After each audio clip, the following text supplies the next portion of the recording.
sisters shared everything in life, their childhood secrets, their dreams, their bedroom with its faded floral wallpaper. But on the morning of October 14th, 1908, only one of them opened her eyes to see the pale autumn light filtering through the lace curtains of their modest Philadelphia home. Margaret Whitmore woke with a gasp, her heart pounding against her ribs like a trapped bird. The dream still clung to her, vivid, urgent, impossible to shake. She turned to her left, where her younger sister Catherine always slept, curled on her side with one hand tucked beneath her pillow. But Catherine wasn't moving. Her chest didn't rise and fall with the steady rhythm of breath. Her skin had taken on a waxy pallor that made Margaret's stomach drop. The room spun as Margaret scrambled from beneath the quilt they shared, her bare feet hitting the cold wooden floor. She reached for Catherine's shoulder, shaking it gently at first, then with increasing desperation. The body beneath her fingers felt wrong, cool, resistant, heavy in a way that living flesh should never be. Margaret's mouth opened, but no sound emerged. Her throat had closed around a scream that wouldn't come. Their mother heard the crash when Margaret's knees buckled, sending the wash basin on the nightstand clattering to the floor. Eleanor Whitmore rushed up the narrow staircase, her flour-dusted apron still tied around her waist from preparing breakfast. What she found in that small bedroom would shatter the careful order of their lives.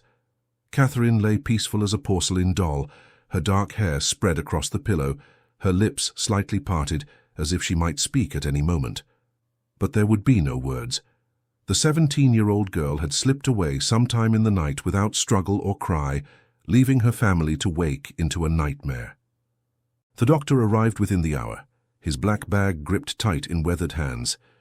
Dr. Samuel Morrison had delivered both Whitmore girls, had treated their childhood fevers, and mended their scraped knees. Now he stood over Catherine's body with an expression Margaret had never seen on his face. Confusion mixed with something darker, something that looked almost like fear. He examined the girl thoroughly, checking her eyes, her throat, pressing his stethoscope against her silent chest. When he finally straightened, removing his spectacles to clean them with a handkerchief, his voice carried the weight of defeat. There was no explanation. Catherine's heart had simply stopped. No disease, no injury, no poison or violence. A healthy young woman had gone to sleep and never woken.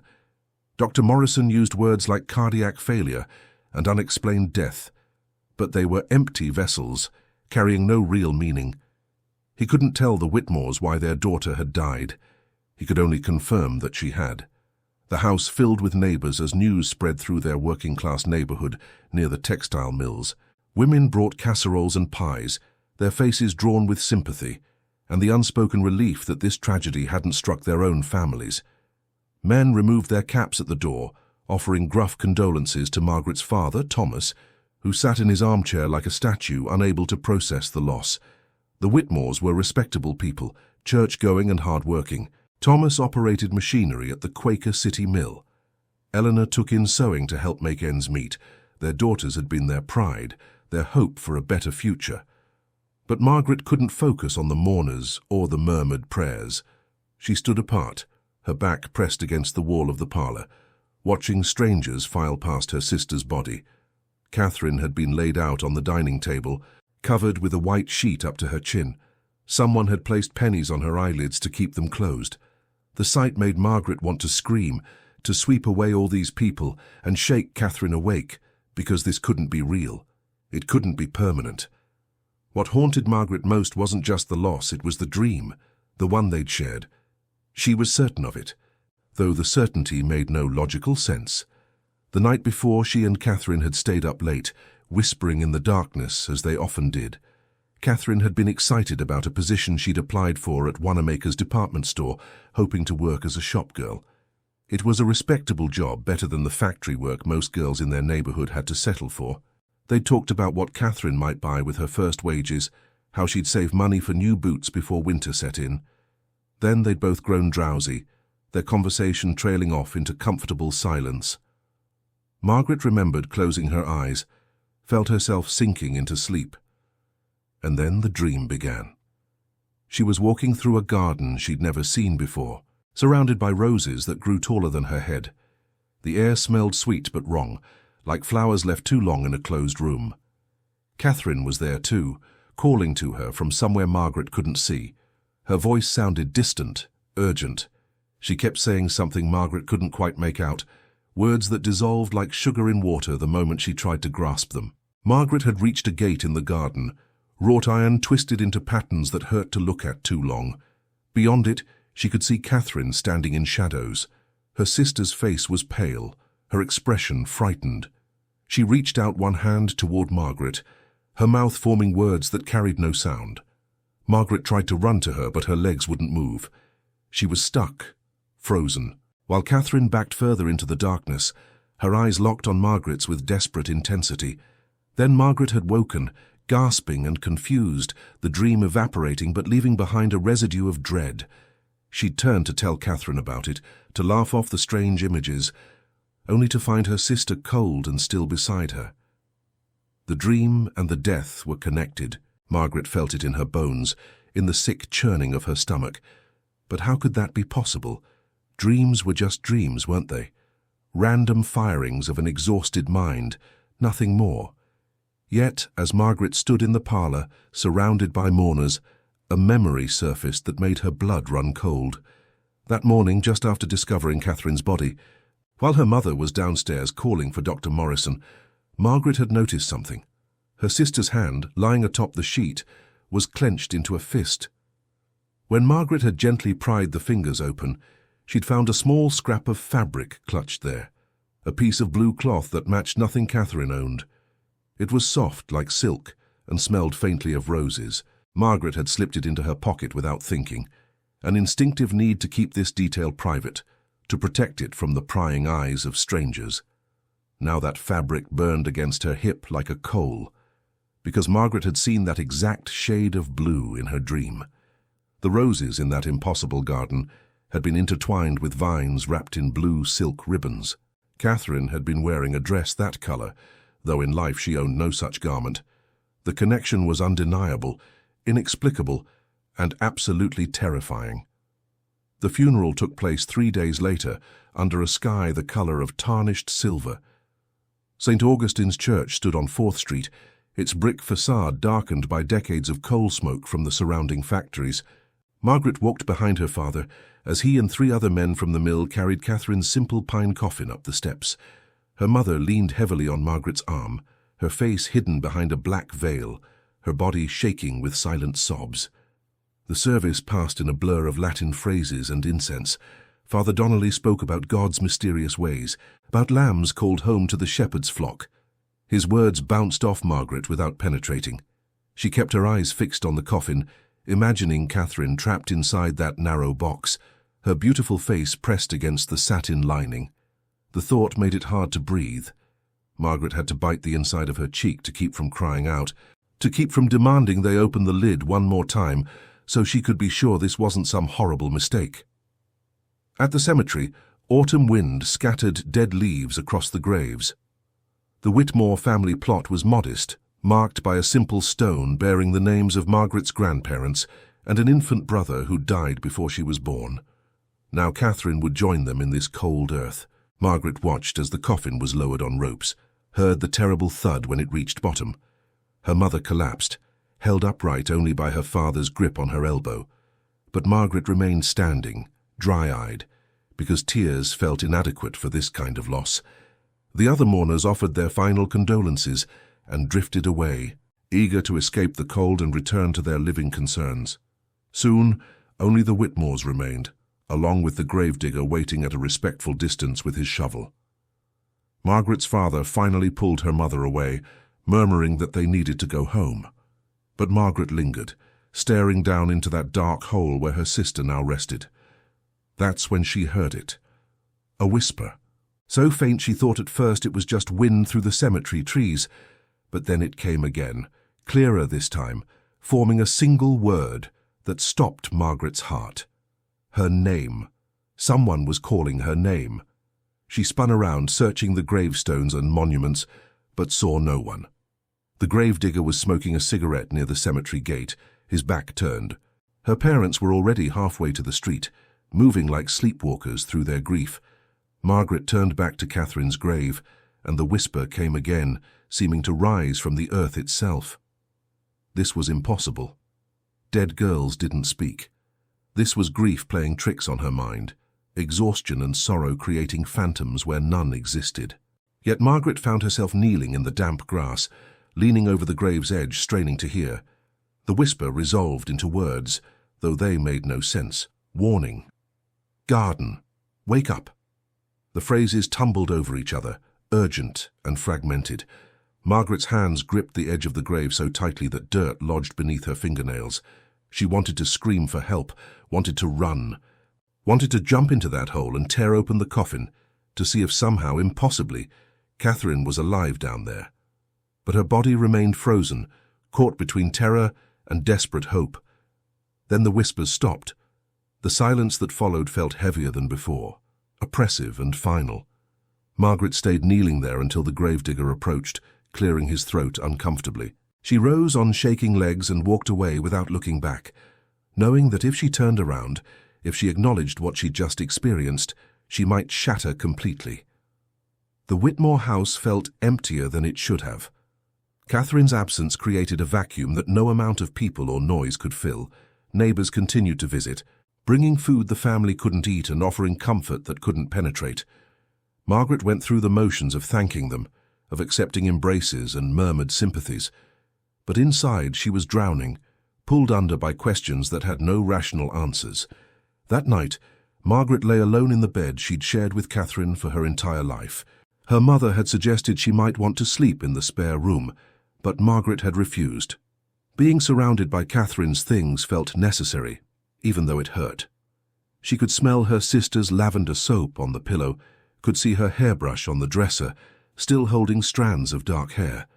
Margaret's hand slipped into her pocket, pulling out the blue silk scrap she'd found in Catherine's hand. She held it up to the lamplight, studying it closely. The fabric was fine, expensive, nothing a girl from their neighborhood would own. The edges were torn, as if it had been ripped from something larger, and the scent of roses remained, faint but unmistakable. She thought about the dream again, replaying every detail she could remember. The garden, the gate, Catherine's terrified face as she backed into darkness, the blue ribbons on the rose vines, and something else, something Margaret hadn't remembered until now. There had been other figures in that garden, shadowy forms moving between the flowers. They'd been watching, waiting. One of them had reached for Catherine just as Margaret woke up. A chill ran down Margaret's spine. What if the dream hadn't been just a dream?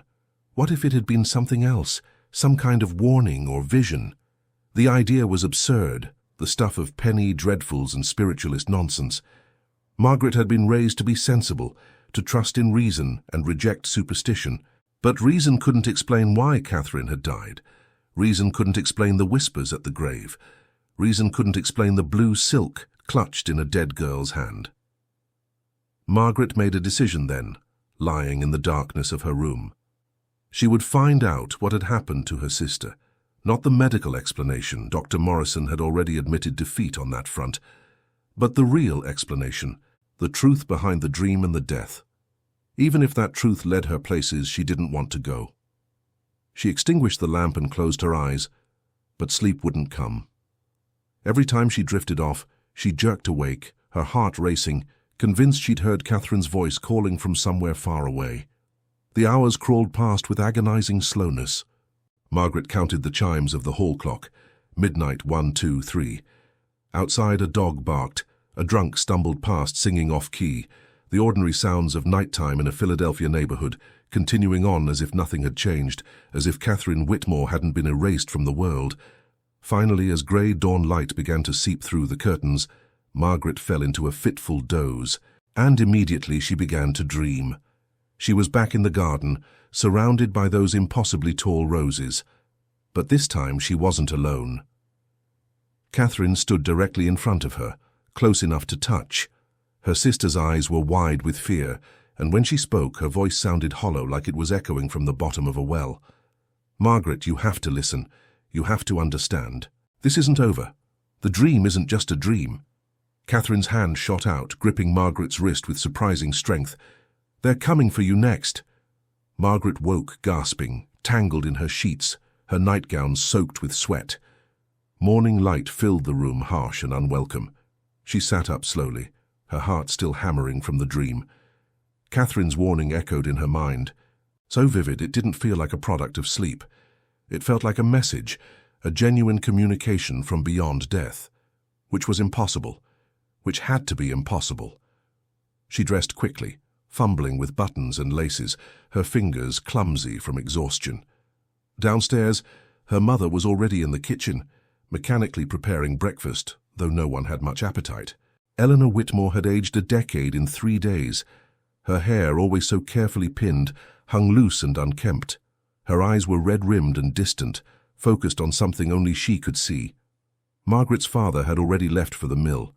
Life continued its relentless march forward. Bills had to be paid, responsibilities met. Thomas Whitmore was a man who dealt with grief through work, through the familiar rhythm of machinery and physical labor. Margaret envied him that escape. She had nowhere to go, nothing to do but sit in this house, haunted by her sister's absence. After picking at her breakfast, Margaret announced she was going for a walk. Her mother barely acknowledged the words, just nodded vaguely and returned to staring at her untouched porridge. Outside, the October air bit at Margaret's cheeks. She pulled her shawl tighter and walked with no particular destination, just a need to move, to think, to escape the suffocating atmosphere of home. Her feet carried her east toward the river, through neighborhoods that grew progressively rougher. Street vendors called out their wares, hawking everything from fresh oysters to used clothing. Children played in alleys, their games loud and rough. Women hung laundry from tenement windows, while men gathered on corners, smoking and talking in low voices. Margaret barely registered any of it. Her mind was churning through everything that had happened, searching for patterns, for meaning. She found herself on Market Street, where the massive bulk of Wanamaker's department store rose like a cathedral to commerce.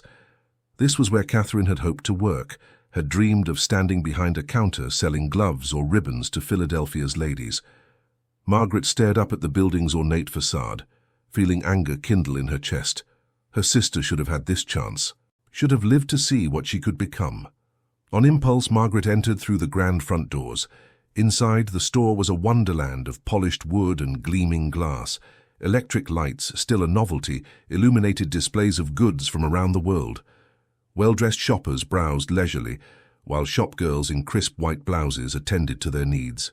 The air smelled of perfume and new fabric and possibility. Margaret wandered through the aisles, out of place in her worn black morning dress among all this finery. She should leave, she knew, but something held her there. She was looking for something, though she couldn't name what. Some trace of the life Catherine should have had, perhaps. Some answer to the questions consuming her. In the fabric department, she stopped short. There, on a bolt of cloth, was the exact shade of blue from the silk scrap in her pocket. Her hand moved of its own accord, reaching out to touch the material. It felt identical, the same weight and texture, the same subtle sheen. A shopgirl approached, asking if Margaret needed assistance, but Margaret barely heard her. She was staring at the fabric, her mind racing. Where had Catherine gotten that piece of silk? They couldn't afford material this fine. And why had she been clutching it when she died? The questions multiplied, branching like cracks in glass. Margaret backed away from the display, mumbling an excuse to the confused shopgirl, and fled the store. Outside, she leaned against the building, breathing hard, trying to calm her racing thoughts. A hand touched her elbow, making her jump. Margaret spun to find an elderly woman standing there, her face deeply lined, her eyes sharp and knowing behind wire-rimmed spectacles. The woman was dressed entirely in black, like Margaret, but her clothing was of finer quality, marking her as someone of means. She studied Margaret with an intensity that was almost uncomfortable. "You've lost someone," the woman said. It wasn't a question. Margaret nodded mutely, unsure how this stranger could read her so clearly. The woman's grip on her elbow tightened slightly. "And you've been dreaming, haven't you? Dreams that feel more real than they should." Margaret's mouth went dry. How could this woman possibly know that? She tried to pull away, but the elderly woman held firm, her strength surprising. "Listen to me carefully, child. What happened to your sister? It wasn't natural, and you're right to be frightened. The dreams are a warning. Someone is hunting.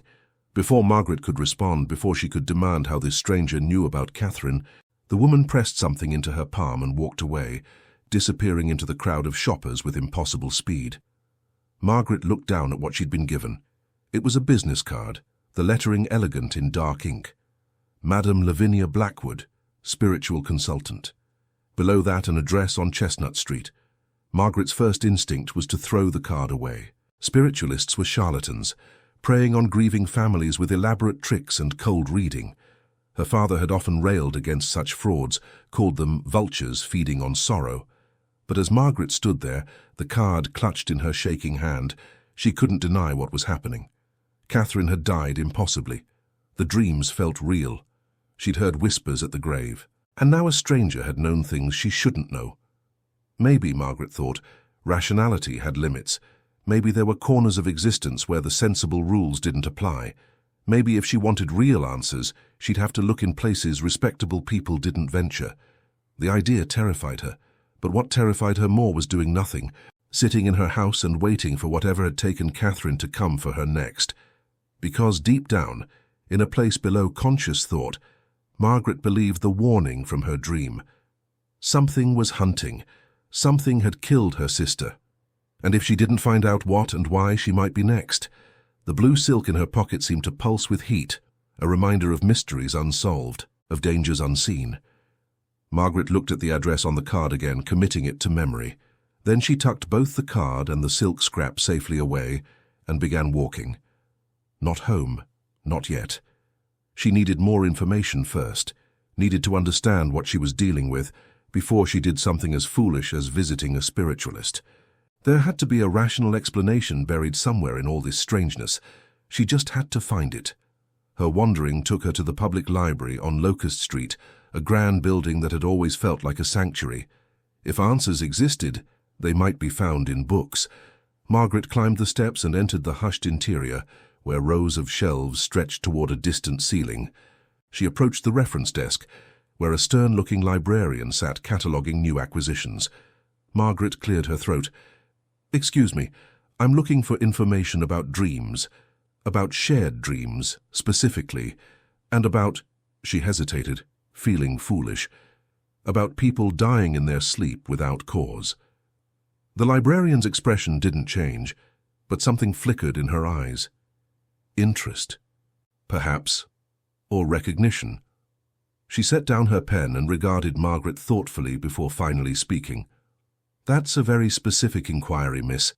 Might I ask what prompts it?" Margaret met her gaze steadily. "My sister died 4 days ago. The doctor couldn't explain why, and I know this sounds mad, but I think it has something to do with a dream we both had." The librarian was silent for a long moment. Then she stood, gesturing for Margaret to follow. "Let me show you something. Not many people ask about such things, but you're not the first." The librarian led Margaret through a maze of shelves to a remote corner of the building where dust motes danced in shafts of weak sunlight. The books here looked older, more worn, their spines faded and cracked. The librarian's finger traced along the titles until she pulled out a slim volume bound in dark green cloth. She handed it to Margaret without a word. The title was barely legible, stamped in faded gold, Phenomena of the Sleeping Mind. Margaret opened it carefully. The pages were yellowed, the text dense and academic. She flipped through, finding chapters on nightmare disorders, sleep paralysis, and something called dream telegraphy, the supposed ability to communicate through dreams. Most of it read like speculation, theories unsupported by evidence. But one chapter made her pause. It was titled, Shared Dream Death Syndrome. Margaret's hands trembled as she read. The author, a Dr. Edmund Hartley, documented cases from across Europe and America. Siblings, twins especially, who reported having identical nightmares on the same night. And in each case, one of the dreamers died in their sleep while the other survived. The deaths were always unexplained, the survivors always traumatized, insisting the dreams had been real, had been something more than ordinary sleep visions. Dr. Hartley theorized about psychic connections between closely bonded individuals, about dream spaces that existed independent of the physical world. He suggested these shared dreamscapes could be dangerous, that malevolent forces might inhabit them. The text grew increasingly strange, referencing ancient folklore about night spirits and entities that fed on sleeping souls. Margaret wanted to dismiss it as fantasy, but the cases documented were real.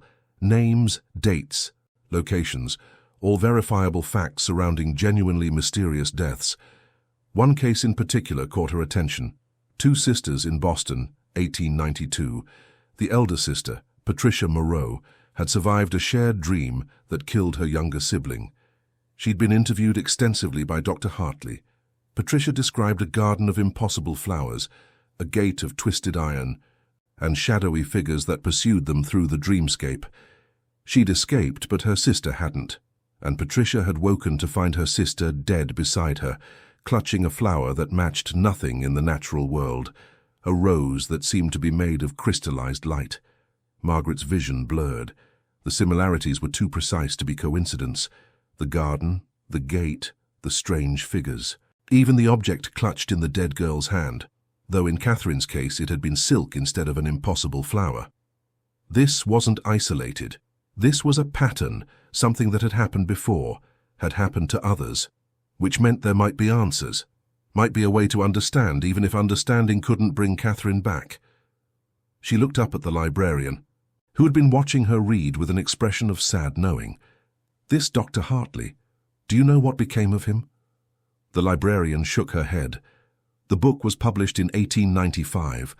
I found no record of him after that. Some say he died. Others claim he went mad, obsessing over these cases until he lost touch with reality. Either way, his research was never completed." Margaret closed the book but didn't return it. "May I borrow this?" The librarian hesitated, then nodded. "Normally, rare books don't circulate, but I think you need it more than it needs to sit on a shelf. Just promise you'll return it when you're done. And miss, be careful. Whatever you're investigating, whatever happened to your sister, some doors are better left closed." Margaret thanked her and left the library, the book tucked under her arm like contraband. Outside, the afternoon sun was already beginning its descent, casting long shadows across the streets. She should go home, she knew. Her mother would be worried. But Margaret couldn't face that house yet. Couldn't pretend everything was normal when her entire understanding of the world was crumbling. Instead, she made her way to Chestnut Street, to the address on Madame Blackwood's card. The building was a narrow townhouse wedged between a tailor's shop and a pharmacy. The windows were shrouded with heavy curtains, giving it a secretive air. A small brass plaque by the door confirmed she'd found the right place. Margaret stood on the sidewalk, warring with herself. This was foolish, dangerous even. But what choice did she have? She climbed the steps and knocked. The door opened almost immediately, as if she'd been expected. The elderly woman from Market Street stood there, dressed as before in elegant black. Madame Blackwood, presumably. Up close, Margaret could see her face more clearly. It was impossible to guess her age. She could have been 60 or 80 or anywhere in between. But her eyes were young, alert, missing nothing. "I knew you'd come," Madame Blackwood said, stepping aside to let Margaret enter. They always do, the survivors. Once they realize the danger isn't over, they have no choice but to seek help. Inside, the townhouse was dim and cluttered. Bookshelves lined every wall, crammed with volumes that looked even older than the one Margaret carried. Strange objects occupied every surface. Crystals, dried herbs, symbols carved in wood and bone. The air smelled of incense and something else, something sharp and medicinal. Madame Blackwood led Margaret to a small sitting room dominated by a round table covered in dark velvet. Two chairs faced each other across it. "Sit," the old woman commanded, and Margaret obeyed, her legs suddenly weak. Madame Blackwood settled into the opposite chair, her eyes fixed on Margaret's face with that same unsettling intensity. "Your sister's name was Catherine. She was 17. She died in her sleep 4 nights ago, and the doctors could find no cause." Madame Blackwood's voice was matter-of-fact, as if reciting a shopping list. "You were sleeping beside her when it happened. You both had been dreaming, the same dream. A garden, roses, shadow figures, and now you're terrified because you think whatever killed her is coming for you next." Margaret's throat closed. Every word was accurate, impossibly so. "How do you know all this?" Her voice came out as a whisper. Madame Blackwood leaned forward, her expression grave. "Because, child, This has happened before. Many times. And it's always the same. Sisters especially. Sometimes twins, sometimes just siblings close in age and affection. They share a bond, you see, a connection deeper than most people understand. And that connection makes them vulnerable to certain predators. Predators. The word hung in the air like poison. Margaret wanted to laugh, to call this woman mad and storm out. But she couldn't, because some part of her, some instinct buried deep, recognized the truth in what Madame Blackwood was saying. "What are they?" Margaret asked. "These predators. What killed my sister?" Madame Blackwood was silent for a moment, choosing her words carefully. "There are entities that exist in the spaces between waking and sleeping. Most people never encounter them because most people dream alone, isolated in their own minds. But when two people share a dream, when their consciousness overlaps, it creates a doorway, a place where these entities can reach through.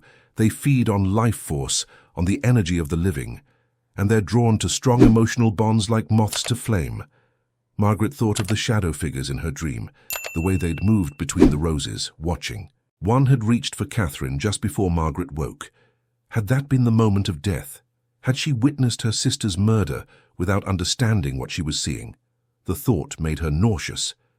"Can they be stopped?" Margaret asked. Madame Blackwood's expression grew even more serious.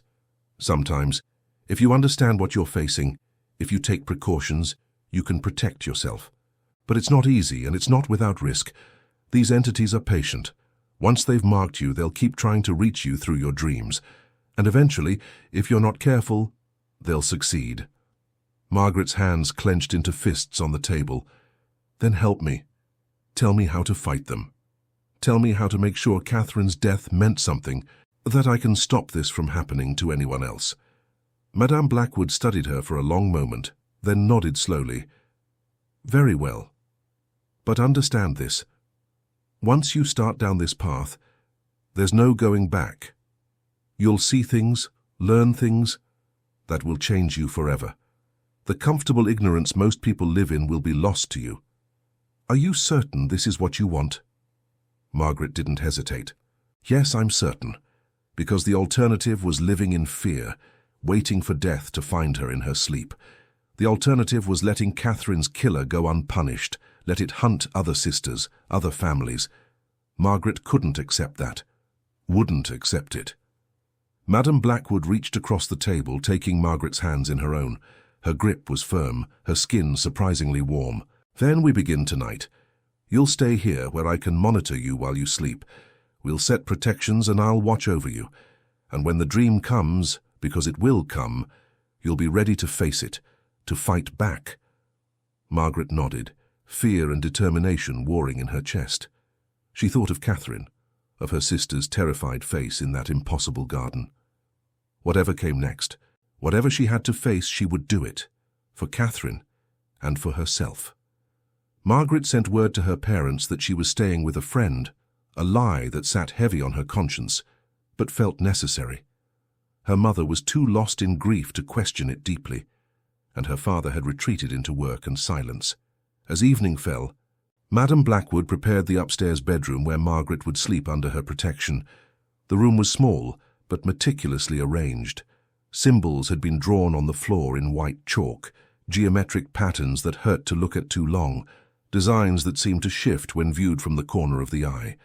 Candles burned at precise intervals around the bed, their flames steady despite the draught from the window. Bundles of dried herbs hung from the ceiling, filling the air with sharp, unfamiliar scents. Madame Blackwood explained each element as she worked. The symbols were wards, she said, barriers that certain entities couldn't cross. The candles were blessed with oils and prayers from traditions far older than Christianity. The herbs, vervain, a mugwort, and something she called ghost pipe, created a protective atmosphere that would keep Margaret's sleeping mind anchored to her body, making it harder for anything to pull her fully into the dream realm. Margaret watched these preparations with a mixture of skepticism and desperate hope. Part of her still insisted this was all elaborate theatre, tricks meant to comfort the grieving and separate them from their money. But another part, the part that had heard whispers from her sister's grave and felt the wrongness of Catherine's death, believed, or wanted to believe, or had no choice but to believe. As night deepened, Margaret changed into a borrowed nightgown and climbed into the narrow bed. The sheets smelled of lavender and something medicinal. Madame Blackwood sat in a chair beside her, a large leather-bound book open in her lap. She would watch through the night, she explained, monitoring Margaret's breathing and movements. If anything seemed wrong, if the protections failed, she would wake her immediately. Try to sleep naturally, Madame Blackwood instructed. Don't fight it when you feel yourself drifting. The dream will come, it always does, once these entities have marked someone. But this time, you won't face it alone or unprepared. Remember everything I told you. In the dream, your will has power. Your belief shapes reality there. If you know you can't be harmed, you can't be. If you refuse to give in to fear, fear has no hold on you. Margaret nodded, though the advice seemed impossibly simple for something so dangerous. She closed her eyes, expecting sleep to elude her as it had the past several nights. But exhaustion had its own agenda. Within minutes, she felt herself sinking, the sounds of the room fading, consciousness slipping away like water through cupped hands. The dream began differently this time. Instead of the garden, Margaret found herself in a hallway she didn't recognize. The walls were covered in peeling wallpaper patterned with roses, those same impossible roses from before. Gas lamps flickered along the corridor, casting shadows that moved independently of any light source. The air felt thick, pressing against her skin like something tangible. She started walking, her bare feet silent on worn carpet. Doors lined both sides of the hallway, each one identical to the last. Margaret tried the first handle, found it locked, the second the same. But the third door opened easily under her touch, swinging inward to reveal darkness so complete it seemed to absorb the light from the hall. Catherine's voice called from that darkness. "Margaret, please. Help me. I'm still here. I'm trapped." The sound pierced Margaret's heart. Every instinct screamed to rush in to find her sister and pull her back. But she remembered Madame Blackwood's warnings. This wasn't really Catherine. It was a lure, bait set by something that fed on grief and love. Margaret stepped back from the doorway, her hands clenched at her sides. "You're not my sister. Catherine is dead. I saw her buried." She forced the words out, each one feeling like a betrayal. But Madame Blackwood had been clear. These entities used the faces and voices of the dead to manipulate the living. Acknowledging the deception robbed it of power. The voice from the darkness changed, deepened, became something that had never been human. "Clever girl," it said, the words seeming to come from everywhere at once. "But cleverness won't save you. You're already ours, already marked. Your sister fought well, but she lost. You'll lose too, eventually." Margaret's heart hammered, but she stood her ground. "Show yourself. If you're so certain of winning, stop hiding." The darkness in the doorway seemed to pulse, to consider. Then something began to emerge. It was tall, impossibly tall, its form barely fitting through the doorframe. The shape was vaguely human but wrong in fundamental ways. Too many joints in the limbs, fingers that ended in points rather than nails, a face that shifted and blurred whenever Margaret tried to focus on it. This is what killed Catherine, Margaret thought. This thing wearing shadows like a cloak, moving with predatory grace, studying her with interest that felt utterly alien and completely malevolent. She wanted to run, to scream herself awake. But she remembered her purpose. Not just survival, but understanding. She needed to know what this was, why it hunted sisters, how to stop it. "What are you?" Margaret asked, surprised by how steady her voice sounded. The entity tilted its head in a gesture that was almost bird-like. "We are the spaces between, the quiet that comes before silence. We have always been, feeding on those who dream too deeply, too connected. Your kind calls us many names: night terrors, shadow walkers, the hungry dark. Why sisters? Why people who share dreams?" The entity moved closer, and Margaret fought the urge to retreat, because shared dreams burn brighter. Two consciousnesses merged create more energy, more life force, and the bond between siblings, especially those who love deeply, makes the feast so much sweeter. One dies while the other watches, helpless. The survivor carries that guilt, that trauma. It flavors them, you see, makes them vulnerable to us later. So you plan to come for me again, to feed on my guilt over Catherine's death. The entity's laugh was like wind through a graveyard. "Still plan to," it corrected. These protections won't hold forever. The old woman's magic is strong but temporary. Eventually you'll sleep unguarded, and we'll be waiting." Margaret felt determination harden in her chest. "Then I'll make sure I'm never unguarded. I'll learn what she knows. I'll protect myself and others. You won't have me, and you won't have anyone else if I can stop it." The entity's amusement faded, replaced by something colder. "You can't stop what you can't understand. And there are so many of us. So many hungry mouths in the darkness. Save yourself if you can, little survivor, but you can't save everyone." The hallway began to dissolve, the dream fragmenting. As Margaret felt herself being pulled toward consciousness, the last thing she saw was the entity watching her, motionless and patient, a predator content to wait for its prey to make a mistake. Margaret woke gasping, her nightgown soaked with sweat. Dawn light filtered through the bedroom window. Madame Blackwood was still in her chair, her eyes alert despite the long night. The candles had burned down to stubs, the chalk symbols on the floor smudged but intact. "You confronted it," Madame Blackwood said. It wasn't a question. Margaret nodded, her throat too dry to speak immediately. The old woman handed her a glass of water, waiting while she drank. That took courage. Most people flee or freeze when they see what we're truly dealing with. But you asked questions, learned its nature. That's good, that's the first step toward fighting back. Margaret set down the empty glass, her hands still shaking slightly. It said others like it exist, that they've been hunting people through dreams forever. How do we stop something like that? How do we protect everyone? Madame Blackwood's expression grew somber. We can't protect everyone, but we can protect some. We can teach people the signs, the defenses. We can hunt these entities in their own realm, weak them, drive them away. It's dangerous work, often thankless. But someone has to do it. Margaret met the old woman's eyes, understanding what was being offered. A purpose. A way to ensure Catherine's death meant something. A chance to save others from the same fate. It would mean leaving behind her old life, her family, everything familiar. But that life already felt like it belonged to someone else. A naive girl who died the same night her sister had. The weeks that followed transformed Margaret in ways she couldn't have imagined. She visited her parents regularly, maintaining the fiction that she was staying with a friend while recovering from her grief. Her mother accepted this without question, too lost in her own sorrow to notice how her surviving daughter had changed. Her father said little, his silence a wall neither of them knew how to breach. But most of Margaret's time was spent in Madame Blackwood's townhouse learning. The old woman proved to be an exacting teacher, demanding precision and dedication. Margaret studied texts in languages she didn't speak, learning to recognize symbols and patterns, even when she couldn't translate the words.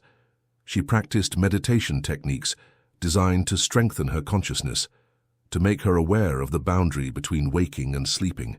Some lessons were theoretical, histories of dream-walking, accounts of encounters with entities like the one that killed Catherine. Madame Blackwood had compiled decades of research, case files dating back centuries. Margaret read about a monastery in Tibet where monks trained to hunt nightmares, about a woman in New Orleans who could walk dreams like hallways moving from sleeper to sleeper, about a boy in London who destroyed a shadow entity by trapping it in a lucid dream of his own design. Other lessons were practical and often frightening. Madame Blackwood taught Margaret how to induce lucid dreaming, how to recognize when she was asleep and seize control of the dream environment. They practiced with Margaret sleeping under supervision, Madame Blackwood monitoring her and waking her if things became dangerous. In these controlled dreams, Margaret learned to manipulate the landscape, to create weapons from will alone, to sense when something foreign entered her dream space. The entities came for her 3 more times during those weeks. Each encounter was different but shared the same underlying malevolence. Once, the dream took the form of her childhood home, with Catherine calling from the basement. Another time she found herself in a mirror maze where every reflection showed a different way she might die. The third time, she dreamed of drowning in a river of blue silk that smelled of roses. Each time Margaret stood her ground. She used what Madame Blackwood taught her, anchor points to reality, mantras to strengthen her will, visualization techniques to reshape the dream. And each time she drove the entities back, though never permanently.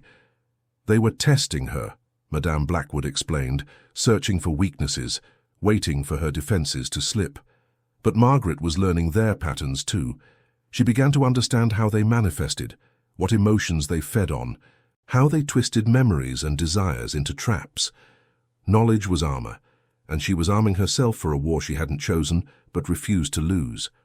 One evening in late November, as early snow dusted Philadelphia's streets, Madame Blackwood called Margaret into her study. The room was lined with maps, their surfaces marked with pins and annotations. Each pin, the old woman explained, represented a suspected case, someone who died mysteriously in their sleep, or survived such a death only to report shared dreams and shadow figures. "The pattern is spreading," Madame Blackwood said, her finger tracing routes across the map. "Or perhaps it's just becoming more visible as we look for it. Either way, we're not the only ones fighting this battle. There are others scattered across the country, across the world. People who've lost loved ones or survived attacks. People who want to understand and fight back." Margaret studied the pins, seeing clusters in major cities, but also scattered marks in rural areas. "How many people don't even realize what they're facing?" she asked. "How many just think they had bad dreams or suffered from night terrors?" Madame Blackwood's expression was grim. "Most of them. These entities thrive on ignorance. The more people dismiss them as superstition or psychology, the easier their hunting becomes." "What can we do?" Margaret asked. "Two people, even with all this knowledge, can't protect everyone." The old woman smiled, though it didn't reach her eyes. "No, we can't, but we can start. I'm old, Margaret. I've been fighting this fight for 40 years, and it's wearing me thin. I need someone to carry on the work when I'm gone. Someone young enough to adapt, strong enough to endure. I think you might be that person." The weight of that statement settled on Margaret's shoulders like a mantle. A month ago, she'd been a simple girl with simple dreams, a good marriage perhaps, children, a quiet life. Now she was being asked to dedicate herself to hunting nightmares, to a life of danger and strangeness most people would never believe existed. But when she thought of Catherine, of her sister's terrified face in that garden dream, the choice became clear. If she could save even one person from that fate, if she could prevent one family from experiencing the grief that had shattered the Whitmores, then this strange new life had purpose, had meaning. "I'll do it," Margaret said. "Whatever you need to teach me, however long it takes. I'll learn. I'll fight. For Catherine and for everyone else, these things have hurt." Madame Blackwood nodded, relief evident in her expression. "Good. Because starting tomorrow, your real education begins. Everything so far has been preparation. Now I'm going to teach you how to hunt." That night, Margaret lay in her protected room, staring at the ceiling and thinking about the path she'd chosen. Outside, snow continued to fall, blanketing the city in white. Somewhere out there, people were sleeping, dreaming, vulnerable to forces they couldn't imagine. And somewhere in the spaces between waking and sleeping, the entities waited, patient and hungry. But they would find Margaret Whitmore waiting too, not as prey this time, but as a hunter learning her craft. She thought of Catherine one last time before sleep claimed her, making a silent promise. "Your death won't be meaningless. I'll make sure of that. I'll fight for you and for every sister who comes after." Then she closed her eyes and let herself drift, ready to face whatever nightmares came. Because nightmares, she was learning, could be confronted, could be challenged, could be beaten, and Margaret intended to prove it, one dream at a time. Winter settled over Philadelphia with unusual severity. The Delaware River froze solid enough that people walked across it, and snow piled in drifts that reached second-story windows. Inside Madame Blackwood's townhouse, Margaret barely noticed the cold. Her training had intensified, consuming all her energy and focus. The old woman taught her things that would have seemed impossible weeks ago. How to enter another person's dreams with permission, walking as a guardian rather than an intruder. How to construct dream barriers that entities couldn't penetrate. How to recognize the difference between ordinary nightmares born of anxiety and the deliberate intrusions of something malevolent. They worked with volunteers, people who'd survived attacks or lost loved ones and wanted to help. A widow whose husband had died screaming in his sleep, Plagued by dreams neither could explain, a young man whose twin brother had succumbed to the same mysterious sleep death that took Catherine, a girl barely 13, who'd watched her older sister die and now suffered nightmares so severe she was afraid to close her eyes. Margaret entered their dreams one by one, guided by Madame Blackwood's instruction. She saw the damage the entities left behind, fractured dream spaces filled with fear and trauma. She learned to clean these wounds, to help sleepers rebuild their defenses, to teach them the same techniques that had saved her life. It was exhausting work, draining in ways that had nothing to do with physical exertion. Each dream-walking session left Margaret depleted, sometimes sleeping for 12 hours afterward to recover, but it was also rewarding, seeing the young girl smile for the first time in months after Margaret had cleared the shadows from her dreams. Watching the widow sleep peacefully, no longer tormented by visions of her husband's death.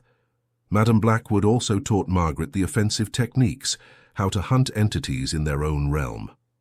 This was the most dangerous work, requiring Margaret to deliberately seek out the shadows rather than simply defending against them. She learned to set traps in controlled dreams, creating environments designed to lure entities in and bind them long enough to be destroyed or banished. The first time Margaret successfully eliminated an entity, she woke shaking and covered in sweat. The thing had screamed as it dissolved, a sound that echoed in her mind for days afterward. She'd felt its fear, its rage, its desperate hunger. For a moment, she'd almost felt pity. But then she remembered Catherine, remembered all the others these creatures had killed, and her resolve hardened. By Christmas, Margaret's abilities had grown substantially. She could enter the dream realm almost at will now, maintaining awareness of her sleeping body, while her consciousness traveled elsewhere. Madame Blackwood declared her ready for something the old woman called the Network, a loose collection of dream walkers, survivors and researchers scattered across the country. Contact was made through coded advertisements in newspapers, through letters marked with specific symbols. Margaret learned the protocols, the secret language that let these scattered fighters communicate without drawing unwanted attention. Because there were people, Madame Blackwood warned, who would exploit this knowledge if they learned of it, who would try to harness the entities rather than fight them, who would see dreamwalking as a weapon rather than a defense. In January, Margaret received her first independent assignment. A family in Baltimore had written to Madame Blackwood, describing symptoms that sounded terribly familiar. 2 daughters, ages 15 and 19, both suffering from shared nightmares. The younger had already collapsed once, her heart stopping for nearly a minute before doctors revived her. Margaret travelled by train, the winter landscape bleak and frozen outside her window. She felt nervous in a way she hadn't experienced during training. This was real, a real family depending on her, real lives in danger. If she failed, if she wasn't strong enough or fast enough, someone would die, just like Catherine. The Baltimore family, the Hutchinsons, were desperate when she arrived. The father worked at the harbour, the mother took in laundry. They'd scraped together every penny to pay for Margaret's help, money they could barely afford to spend. Margaret's heart ached for them, recognizing her own parents' grief and fear in their faces. She spent the first day interviewing the daughters, Emily and Sarah. They described dreams identical to what Margaret had experienced: gardens of impossible roses, gates of twisted iron, shadow figures that pursued them relentlessly.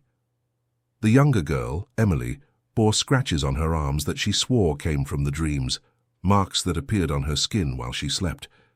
That night, Margaret prepared the girls' shared bedroom, much as Madame Blackwood had prepared hers. She drew protective symbols, burned specific herbs, set her own consciousness as a tripwire that would alert her if anything tried to enter the girls' dreams. Then she positioned herself between their beds and entered a light meditative trance, her awareness split between the waking world and the realm of sleep. The attack came near midnight. Margaret felt the intrusion like a pressure change, a wrongness that made her spiritual senses scream warnings. She projected herself fully into the dream space, finding the garden manifesting around the sleeping sisters. But this time Margaret was there first. This time she was the one setting the trap. She'd constructed the dream environment carefully, turning the garden into a maze designed to disorient and contain.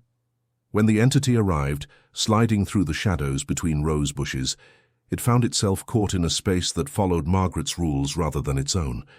She confronted it directly, her form in the dream space armored in will and determination. The battle was brief but brutal. The entity tried to flee, to reach the sleeping girls and use them as leverage. But Margaret had learned well. She bound it with visualization techniques, trapped it in layers of intention and symbol. Then, channeling everything Madame Blackwood had taught her, she unmade it. Piece by piece, she dissolved the entity back into the formless dark from which it came. When Margaret woke, dawn was breaking. The Hutchinson girls slept peacefully, their breathing steady and calm. The mother stood in the doorway, tears streaming down her face, somehow knowing without being told that her daughters were safe. Margaret accepted their tearful gratitude, refused the money they tried to press on her, and took the train back to Philadelphia, feeling both exhausted and more alive than ever before. Madame Blackwood met her at the door, pride evident in her aged eyes. "You did well," she said simply. Margaret nodded, too tired for words. She'd saved 2 lives, prevented 2 families from being shattered the way hers had been. It didn't bring Catherine back. Nothing ever would. But it meant her sister's death had led to something meaningful, had set Margaret on a path that mattered. The work was just beginning. There would be more families, more desperate letters, more battles in the dark between sleeping and waking. But Margaret was ready now, ready to fight, ready to protect, ready to ensure that fewer sisters would have to wake up alone.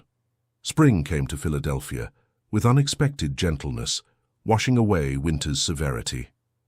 Margaret stood at her sister's grave for the first time since the funeral, a bouquet of real roses in her hands, not the impossible blooms from nightmare gardens, but simple flowers that grew in sunlight and soil. 6 months had passed since Catherine's death, 6 months of transformation, of learning to walk in dreams and hunt in shadows.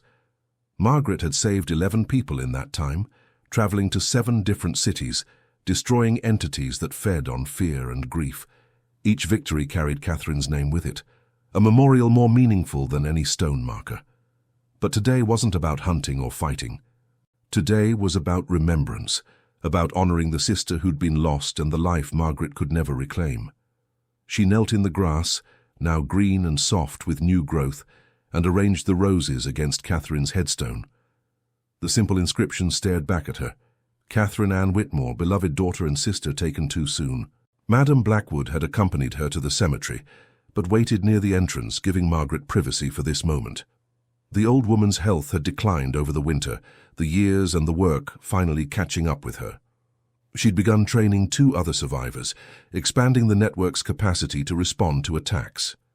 The fight was growing, slowly but steadily. As more people learned the truth about what lurked in dreams, Margaret had visited her parents last week, maintaining the fiction that she'd found work as a companion to an elderly woman. The lie was close enough to truth to feel less burdensome. Her mother seemed to be emerging from the worst of her grief, finding comfort in church and the company of neighbors. Her father remained distant but functional, his days structured around work and silence. They'd asked Margaret to move home, to return to the life she'd known before. She'd refused as gently as possible, explaining that she'd changed, that she needed to make her own way now. They'd been hurt but hadn't pressed the issue. Perhaps they could see that the daughter who'd shared Catherine's room no longer existed, replaced by someone harder and stranger, marked by experiences they could never understand. As Margaret sat by the grave, she thought about the dream that had killed her sister and saved her life simultaneously. She understood now that the entities had targeted them because of their bond, their closeness, the love that made their shared dreams burn so bright. In trying to feed, the creatures had inadvertently given Margaret a purpose, a calling she would never have found otherwise. She'd met others like herself in recent months, survivors who'd lost siblings, lovers, friends to the hungry dark. Each carried scars, visible or otherwise, but each had also chosen to fight rather than flee, to transform their grief into protection for others. Together they were building something important, a defense against horrors most people would never have to face because of their work. Margaret pulled the blue silk scrap from her pocket, the one she'd found in Catherine's dead hand. She'd kept it all these months, a reminder of mysteries and the price of ignorance. Now she buried it beside the roses, releasing this last physical connection to that terrible night.